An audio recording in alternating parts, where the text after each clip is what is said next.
गुरो परतरं नास्ति नास्ति तत्त्वं गुरो परम। प्रातः स्मरणीय परम पूज्य गुरुदेव जी, वंदनीय संत समाज, उपस्थित सम्माननीय भक्त सज्जनों, भक्ति के स्रोत ममतामयी माताओं। सदगुरु कबीर साहब जी ने ज्ञान चौतीसा में कहा है, टट्टा विकट बाट मन माही, खोली कपाट महल मो जाही, रही लटा पटी जुटी तही माही, होई अटल तब कतहु न जाई। गुरुवर कबीर इस ज्ञान चौतीसा में अरिष्टा अक्षर के माध्यम से 4 बातें बताए हैं। पहली बात है टट्टा विकट बाट मन माही। ये मन के रास्ते बड़े टेढ़े हैं। सदगुरु कबीर साहब जी कहते हैं ये मन के रास्ते बड़े टेढ़े हैं। और ये मन का रास्ता टेढ़ा क्यों है? इसको टेढ़ा किसने बनाया है? इसको किसी दूसरे ने नहीं बनाया है। हमारे गलत संस्कार, गलत संस्मरण, गलत विचार और गलत भावनाएं, इन्हीं के कारण ये रास्ता जो है टेढ़ा मेढ़ा लगता है। इसीलिए इस मन को भुलावन मन भी कहा गया है। और इस भुलावन वन में जो कोई भी घुस जाता है वो निकल नहीं पाता। ये मन का जंगल इतना विकराल है कि इसमें यदि कोई जीव घुस गया तो निकल नहीं पाता, क्योंकि इसमें बड़े बड़े जंगली जानवर हैं। जंगलों में बड़े बड़े जंगली जानवर होते हैं। उसी प्रकार हमारे मन की इस भुलावन मन में बड़े बड़े जंगली जानवर हैं। और वो जानवर क्या हैं? काम, क्रोध, लोभ, मोह, राग, द्वेष, मद, मत्सर, छल, छद्म, ये जंगली जानवर हैं। और जीव इसके गिरफ्त में पूरी तरह आ गया है। इसी कारण जीवन जो है हमें अंधकारपूर्ण लगता है। तो सदगुरु कबीर साहब जी कहते हैं इसी मन को, इसी टेढ़े मन को, इसी टेढ़े रास्ते को सीधा कैसे किया जाए, सीधे रास्ते पर कैसे चला जाए। हम अपने मन को समझ नहीं पाते। इसी कारण हमारा जीवन जो है भटक जाता है। जब भी मन में गलत विचार आते हैं उसको हम रोक नहीं पाते। और इसी गलत विचार, गलत संस्मरण और गलत भावनाओं के कारण आज हम पता नहीं कहाँ कहाँ उलझे हुए हैं। और इसी उलझन के कारण आज मनुष्य जो है अपने जीवन को पूरी तरह दुष्कर बनाया हुआ है। ये जीवन इतना सरल है, इतना जीवन सुगम है, इसको कठिन किसने बनाया है? हमने बनाए हैं। और इसे कठिन बना करके हम अपने जीवन में पता नहीं कहाँ कहाँ भटक रहे हैं। इसलिए सदगुरु कबीर साहब जी कहते हैं विकट, ये मन जो है बड़ा ही कठिन है। लेकिन मन कठिन नहीं है, मन बड़े काम की चीज़ है यदि इसका सदुपयोग किया जाए तो। क्योंकि मन से ही हम बंधन बनाते हैं और मन से ही हम मोक्ष को भी प्राप्त कर लेते हैं। कहा भी गया है मन एवं मनुष्य नाम कारणम बंध मोक्षो। मन ही बंधन और मन ही मोक्ष का कारण है। मन में अशांति है, मन में उलझन है, मन में माया मोह है, मन में तृष्णा है, मन में अहंकार है, तो ये मन बंधन की ओर ले जाता है। और मन में यदि सद्गुण, सदाचार, गुरु भक्ति, विवेक, विचार है तो यही मन हमें मोक्ष की ओर ले जाता है। आदमी जो है इस संसार में रोते रोते आता है और रोते रोते चला जाता है। रोते रोते क्यों जाते हैं? आदमी को अंतिम में रोना क्यों पड़ता है? क्योंकि जन्म और मृत्यु के बीच जो थोड़ा सा समय मिला हुआ है, जीवन को बेहतर ढंग से जीने के लिए, अपने जीवन को कल्याण की ओर ले जाने के लिए, शांतिमय जीवन को जीने के लिए थोड़ा सा समय मिला हुआ है। और उस समय को हम किस में बिताते हैं? काम में, क्रोध में, लोभ लालच में, मद मत्सर में, इसी में बिता देते हैं। और उसके परिणाम में क्या मिलता है? दुख, अशांति, पीड़ा, तनाव और कलह। जब जीवन में तनाव है, अशांति है, कलह है, तो जीवन को हम कहाँ जी पाएं?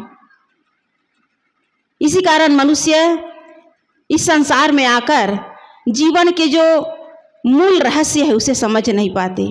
केवल खाने पीने के लिए नहीं आए हैं। खाना पीना ये जीवन निर्वाह के लिए है, लेकिन जीवन के लिए कुछ करना पड़ता है। लेकिन कहाँ हो पा रहा है? वही लड़ाई झगड़ा, वही राग द्वेष, वही मार काट, वही चोरी बेईमानी, वही विश्वासघात, वही छल छद्म।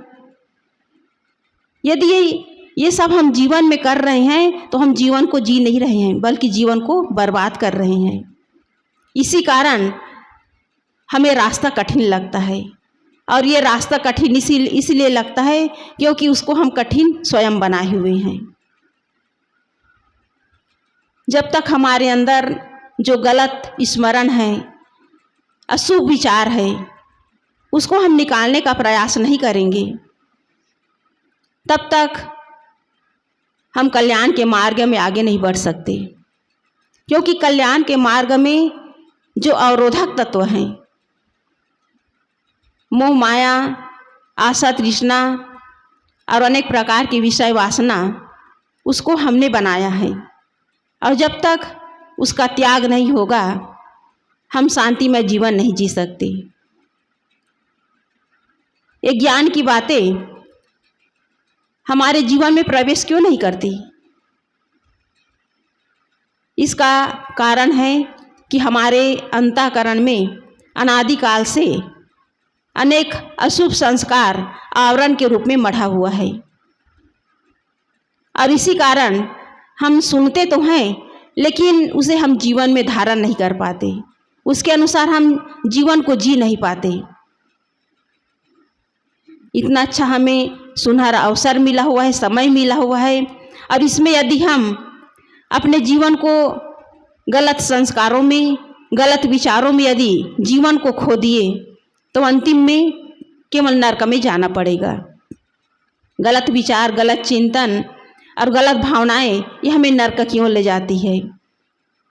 हम कितना बाहर से पढ़ लिख लिए, विद्वान बन जाए, ज्ञानी तपस्वी बन जाए, लेकिन अंतिम में इन्हीं गलत संस्कारों के कारण नरक में ही जाना पड़ेगा। आप लोग घटना सुने ही हैं वेश्या और सन्यासी का। सन्यासी कुटी बना करके रहते थे और वो बाहर अपने कुटिया के बाहर धूनी जला करके बैठे रहते थे। और उसी रास्ते में कुछ दूरी पर वेश्या का मकान था। और वेश्या के यहाँ लोगों को आना जाना रहता ही था। वहाँ अनेक प्रकार के लोग आते जाते थे। तो सन्यासी क्या करते थे? वो बाहर बैठ करके ध्यान तपस्या नहीं करते थे। वो क्या करते थे? वेश्या के घर आने जाने वाले लोगों को गाली देते थे। कहते थे कि ये मेरे यहाँ क्यों नहीं आते, ये भ्रष्टा पतिता के यहाँ क्यों जा रहे हैं। वेश्या को भी गाली देते थे, उन्हें भी भला बुरा कहते थे। ये रोज का उनका काम था। एक दिन क्या हुआ, स्वर्गलोक से विमान आया। और विमान आया तो जो सन्यासी थे, महात्मा जी थे, वो बड़े खुश हो गए। मेरे त्याग और तपस्या से प्रसन्न होकर धर्मराज मेरे लिए विमान भेजे हैं। बड़ा खुश हो गया। लेकिन विमान महात्मा जी के कुटिया के पास न रुक करके किधर गया? वेश्या के मकान के पास। तो महात्मा जी अपने आपे से बाहर हो गए, आवेश में आ गए। विमान में बैठे देवदूतों को डांटने लगे कि अरे मूर्खों, तुम क्या कर रहे हो? उस भ्रष्टा के यहाँ जा रहे हो जिसके जीवन में पता नहीं क्या क्या उनके जीवन में दुष्कर्म है, पता नहीं कितने घरों को बिगाड़ी है, उनके यहाँ क्यों जा रहे हो?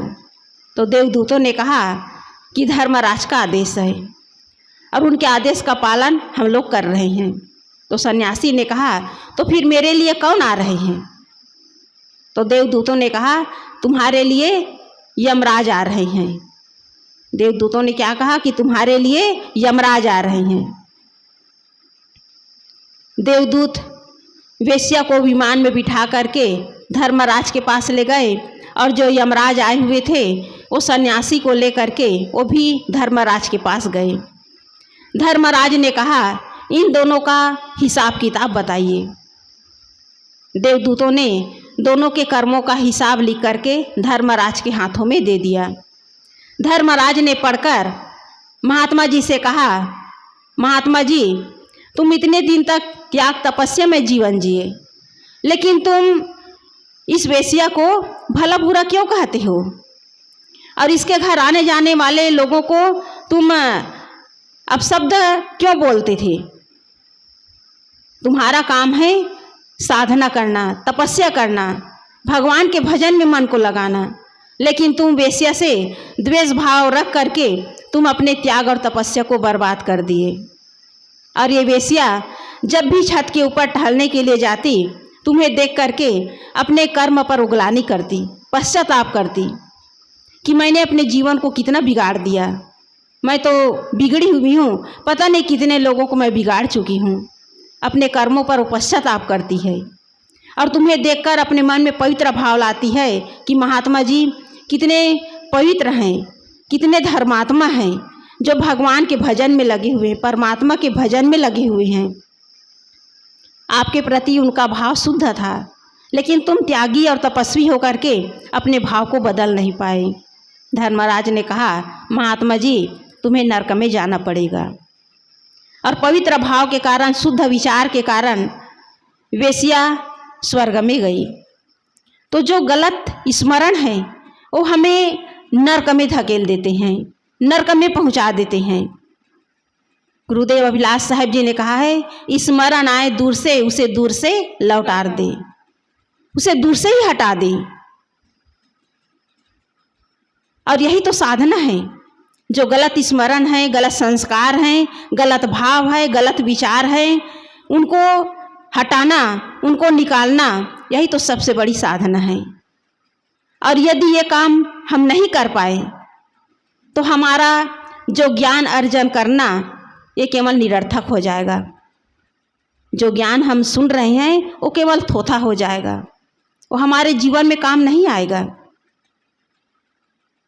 इसलिए चाहिए कि हम अपने जीवन में यदि साधना मार्ग में आगे बढ़ना चाहते हैं, कल्याण चाहते हैं, मुक्ति चाहते हैं, हम आत्म शांतिपूर्ण जीवन जीना चाहते हैं, तो कभी भी अपने अंदर गलत विचार ना आने दें। ये गलत विचार हमारे अंदर पता नहीं कितना उपद्रव ला देते हैं। कभी क्रोध में, कभी लोभ में, कभी काम में, कभी ईर्ष्या द्वेष की भाव में हमारे जीवन को पटक देते हैं। फिर हमारा पतन निश्चित है।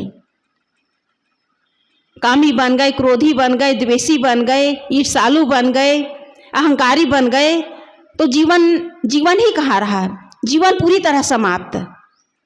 इसलिए इन गलत भावों को निकालने का काम यही सबसे बड़ी साधना है। और ये काम नहीं कर पाए तो निश्चय ही हमें नरक में जाना पड़ेगा। एक घटना है, स्वामी रामकृष्ण परमहंस एक संत के यहाँ पहुँचे हुए थे और दोनों ज्ञानी पुरुष थे। दोनों ज्ञान की चर्चा कर रहे थे। ठंडी का मौसम था, बाहर धूनी जला करके आग के पास बैठकर ज्ञान की चर्चा कर रहे थे। कड़ाके की ठंडी थी। कुछ दूरी पर एक गरीब व्यक्ति बैठा हुआ था, उसे भी ठंडी लगी थी। उसने क्या किया, आग तापने के लिए सूखी लकड़ियाँ इकट्ठी कर ली। अब उसे आग चाहिए था तो उसने क्या किया, जो धूनी जलाए हुए थे महात्मा जी, उसमें से एक छोटी लकड़ी, जलती हुई लकड़ी उठाने के लिए जैसी लकड़ी को छुआ, जैसे ही लकड़ी को स्पर्श किया, वो संत जो है अपने आप ही से बाहर हो गया। उसे गाली देने लगा, यहाँ तक कि मारने पर भी उतारू हो गया और कहने लगा कि न तुम भजन भक्ति करते हो, न कभी ध्यान साधना करते हो, और इतना पवित्र, इतना तुम्हारा गंदा शरीर और मेरी जलाई हुई धूनी को अपवित्र कर दिए, तुम्हारी ये हिम्मत। उसे भला बुरा कहने लगा, मारने भी लगा। रामकृष्ण परमहंस मुस्कुराने लगे। जब रामकृष्ण परमहंस मुस्कुराने लगे तो संत जी और गुस्सा हो गए। उसने कहा कि ये पवित्र, ये मैला कुचैला आदमी मेरी धूनी को छू करके अपवित्र कर दिए, और तुम हंस रहे हो, मुस्कुरा रहे हो, क्या मुझे गुस्सा नहीं आएगा? तब रामकृष्ण परमहंस जी ने कहा कि संत जी, अभी तो तुम आत्मा परमात्मा की बात कर रहे थे कि सबके अंदर वही परमात्मा है, किसी को भी दुख नहीं देना चाहिए, किसी को भी तकलीफ नहीं देनी चाहिए, सबके ऊपर दया का भाव रखना चाहिए, फिर ये तुम्हारे अंदर क्रोध कहाँ से आ गया? रामकृष्ण परमहंस कहने लगे कि संत जी, इसमें दोष आपका नहीं है, दोष आपके अंदर जो अहंकार भरा हुआ है, उसी कारण तुम्हें गुस्सा आ गया। दोष तुम्हारे अहंकार का है, तुम्हारे अहंकारी मन के कारण ही तुम अपने आपे से बाहर हो गए। तो हमें चाहिए कि हम ज्ञान की बातें तो सुन रहे हैं, लेकिन उसे हम जीवन में जीने का प्रयास करें। संत जी अपने आपे से बाहर क्यों हो गए? क्योंकि उसके अंदर विद्वता का अहंकार था, ज्ञानी होने का अहंकार था। ये अहंकार काम आने वाला नहीं है। ये अहंकार हमें पतन की ओर ले जाएगा।